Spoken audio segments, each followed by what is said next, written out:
Hello everyone, स्वागत है आपका अपने यूट्यूब चैनल एचपी प्रेप में। तो आज हम मार्च मंथ के इम्पोर्टेंट डेज़ और डेट्स डिस्कस करने वाले हैं। यहाँ पर हम वही डेज़ और डेट्स डिस्कस करेंगे जो हमारे एग्ज़ाम के पर्सपेक्टिव से इम्पोर्टेंट हैं। शुरू करते हैं आज की हमारी क्लास। लेकिन क्लास शुरू करने से पहले अगर आपको ये क्लासेस पसंद आ रही हैं तो प्लीज़ वीडियोज़ को लाइक करिए और चैनल को सब्सक्राइब करना मत भूलिए।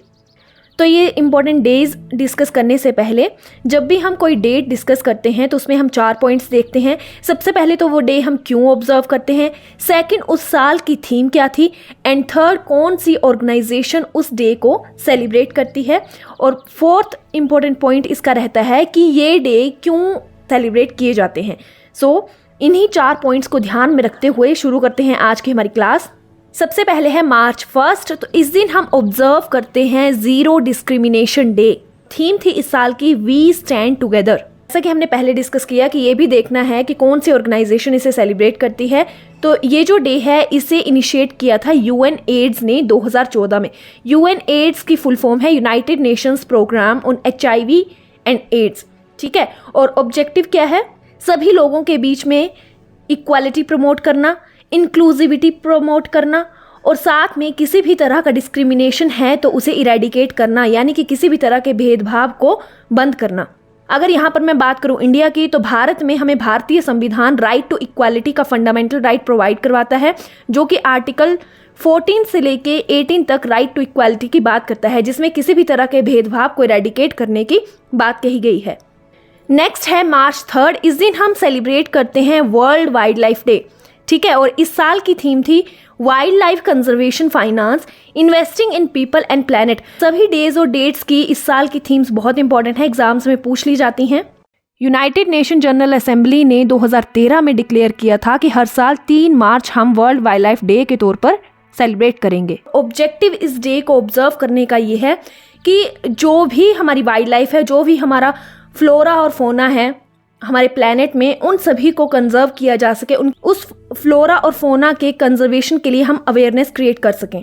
मार्च 8 मोस्ट इंपॉर्टेंट डे है। इस दिन हम सेलिब्रेट करते हैं इंटरनेशनल वीमेंस डे। इस साल की थीम थी for all women and girls rights equality empowerment. ध्यान में रख लेना है इसका थीम। बात करें ऑर्गेनाइजेशन की, तो यूनाइटेड नेशंस ने 1975 में ये डिक्लेयर किया था कि 8 मार्च हर साल हम इंटरनेशनल वीमेन डे के रूप में सेलिब्रेट करेंगे। अगर बात करें इस डे के सिग्निफिकेंस की, तो ये डे स्पेशली डेडिकेट किया गया है महिलाओं को कि जो भी उन्होंने अचीव किया है उन्हें हाईलाइट किया जा सके। साथ में जो महिलाओं के अधिकार हैं, चाहे वो पॉलिटिक्स में हो, सोसाइटी में हो या इकोनॉमी में हो, उन सभी को एडवोकेट किया जा सके।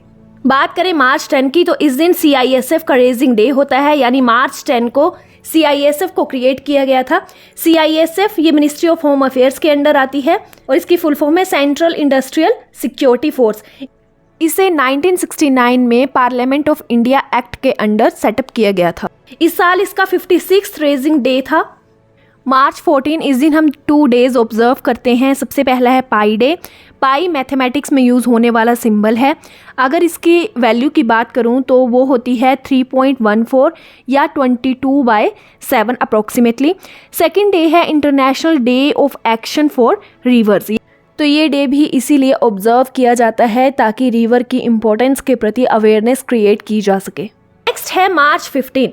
इस दिन हम ऑब्जर्व करते हैं वर्ल्ड कंज्यूमर राइट्स डे, और थीम थी इस साल की a just transition to sustainable lifestyles. बात करें हम इंडिया की, तो भारत में हर साल 24 दिसंबर को नेशनल कंज्यूमर डे सेलिब्रेट किया जाता है। ध्यान रख लेना है, 15 मार्च को हम ऑब्जर्व करते हैं वर्ल्ड कंज्यूमर राइट्स डे, और 24 दिसंबर को हर साल हम ऑब्जर्व करते हैं नेशनल कंज्यूमर डे। नेक्स्ट है मार्च 16। इस दिन हम ऑब्जर्व करते हैं नेशनल वैक्सीनेशन डे।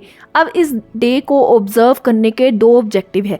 पहला तो ये है कि 1995 में फर्स्ट टाइम ओरल वैक्सीन दी गई थी इंडिया में पोलियो की। ठीक है, मार्च 16 1995। और दूसरा ऑब्जेक्टिव इसका ये है कि किसी भी डिजीज़ को प्रिवेंट करने के लिए वैक्सीन्स कितनी इंपॉर्टेंट हैं, साथ में पब्लिक हेल्थ मैनेज करने में भी इनकी कितनी इंपॉर्टेंस है। ठीक है, क्योंकि वैक्सीनेशन पर हमने इतना ज़्यादा फोकस किया था, इसीलिए आगे चल के इंडिया 2014 में पोलियो फ्री भी हुआ था। नेक्स्ट है मार्च 20। इस दिन भी हम 2 इम्पोर्टेंट डेज ऑब्जर्व करते हैं। सबसे पहला है इंटरनेशनल डे ऑफ हैप्पीनेस और इस साल की थीम थी केयरिंग एंड शेयरिंग। ठीक है, इस डे को अडॉप्ट किया था यूनाइटेड नेशन जनरल असेंबली ने जुलाई 2012 में और उसी दिन से 20 मार्च को डेजिग्नेट किया गया है as a world happiness day. यहाँ पर हम बात करेंगे वर्ल्ड हैप्पीनेस रिपोर्ट की। तो इसमें कंट्रीज़ को उनकी हैप्पीनेस के अकॉर्डिंग रैंकिंग दी जाती है। अगर इस साल की बात करूं तो टॉप 3 कंट्रीज़ हैं फिनलैंड, डेनमार्क एंड आइसलैंड।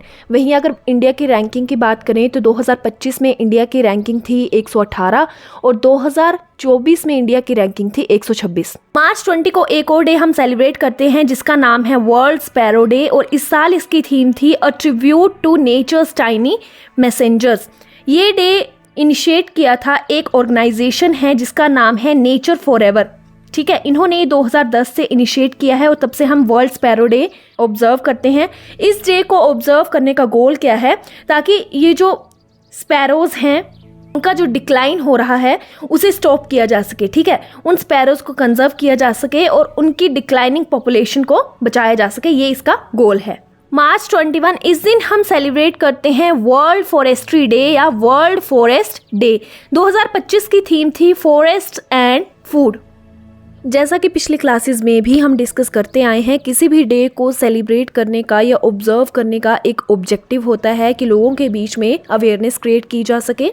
उसी तरह इस डे का भी ऑब्जेक्टिव है कि ह्यूमैनिटी में फॉरेस्ट और ट्रीज़ की क्या इंपॉर्टेंस है और हमारे प्लैनेट में इनकी क्या इंपॉर्टेंस है उसके बारे में अवेयरनेस क्रिएट की जा सके। नेक्स्ट है मार्च 22। इस दिन हम ऑब्जर्व करते हैं वर्ल्ड वाटर डे और इस साल की थीम थी ग्लेशियर प्रिजर्वेशन। ये थीम हमारे लिए इसलिए भी इम्पोर्टेंट हो जाती है क्योंकि जिस तरह से ग्लेशियर मेल्ट हो रहे हैं इतनी स्पीड से और साथ में सी लेवल राइज हो रहा है, उससे ह्यूमैनिटी को भी खतरा है। साथ में अगर हम रिसेंटली देखें तो वेनेजुएला हमारी पहली ऐसी कंट्री बनी है जिसने अपने सारे के सारे ग्लेशियर्स खो दिए हैं। इसका इफेक्ट क्या होगा, ग्लोबल वार्मिंग बढ़ेगी और आगे चल के फ्यूचर में पानी की भी बहुत ज़्यादा किल्लत रहने वाली है। तो लोगों को अवेयर करने के लिए कि अगर अभी भी हम संभल जाएं तो हम ग्लेशियर्स को बचा सकते हैं और वाटर को भी सेव कर सकते हैं, ये डे हमारे लिए मोस्ट इम्पॉर्टेंट हो जाता है इस साल के लिए। अगर हम बात करें इंडिया की कि इंडिया में क्या स्टेप्स उठाए जा रहे हैं, तो इस साल मिनिस्ट्री ऑफ जल शक्ति ने अपना 6th एडिशन लॉन्च किया है जल शक्ति अभियान का, जिसका नाम है कैच द रेन कैंपेन। साथ में अगर बात करें इस डे की तो इस डे को 1993 में यूनाइटेड नेशन जनरल असेंबली ने डेजिग्नेट किया था कि हम इस दिन को सेलिब्रेट करेंगे as a world water day annually. Next है मार्च 23 और इस दिन हम ऑब्जर्व करते हैं वर्ल्ड मेट्रोलॉजिकल डे और इस साल की थीम थी closing the early warning gap together. अब इस डे को ऑब्जर्व क्यों किया जाता है, क्योंकि इस दिन 1950 को वर्ल्ड मेट्रोलॉजिकल ऑर्गेनाइजेशन को एस्टैब्लिश किया गया था, तो उसी को सेलिब्रेट करने के लिए हम हर साल वर्ल्ड मेट्रोलॉजिकल डे सेलिब्रेट करते हैं। साथ में हर डे को सेलिब्रेट करने का एक पर्पस होता है, तो इसका भी पर्पस है कि मेट्रोलॉजी का वेदर फोरकास्टिंग में, क्लाइमेट चेंज में या डिज़ास्टर प्रिपेयर्डनेस में क्या इंपॉर्टेंस है उसे हाईलाइट किया जा सके। बात करें फर्स्ट टाइम सेलिब्रेशन की तो सबसे पहले मार्च 23 1961 को ये सेलिब्रेट किया गया था। नेक्स्ट है मार्च 24। इस दिन हम ऑब्जर्व करते हैं वर्ल्ड ट्यूबरक्लोसिस डे और ये मोस्ट इम्पॉर्टेंट डे है हमारे एग्ज़ाम के पर्सपेक्टिव से। बात करें इस साल के थीम की तो इस साल का थीम था yes we can end TB, commit, invest, deliver. इस डे के बारे में हम डिटेल में बात करेंगे। तो ये डे हम क्यों सेलिब्रेट करते हैं, क्योंकि इस दिन 1882 में रॉबर्ट कोच ने टीबी का बैक्टीरिया जिसका नाम है माइसोबैक्टीरियम ट्यूबरक्लोसिस उसकी खोज की थी। इसी वजह से मार्च 24 हमने एस्टैब्लिश किया as a world TB day.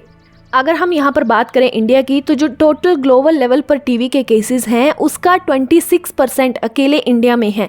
साथ में जो टीबी रिलेटेड डेथ्स होती हैं उसका भी 29% इंडिया में ही डेथ होती हैं टीबी से रिलेटेड।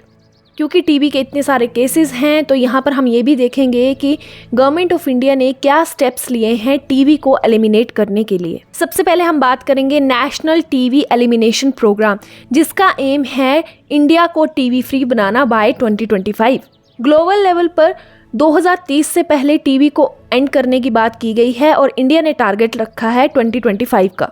वहीं एक और योजना है जिसका नाम है निक्षय पोषण योजना, जिसमें हर मंथ जो टीबी के पेशेंट्स हैं उन्हें 1000 रुपये प्रोवाइड करवाए जाते हैं ताकि वो अपने लिए न्यूट्रिशियस फूड अवेलेबल करवा सके।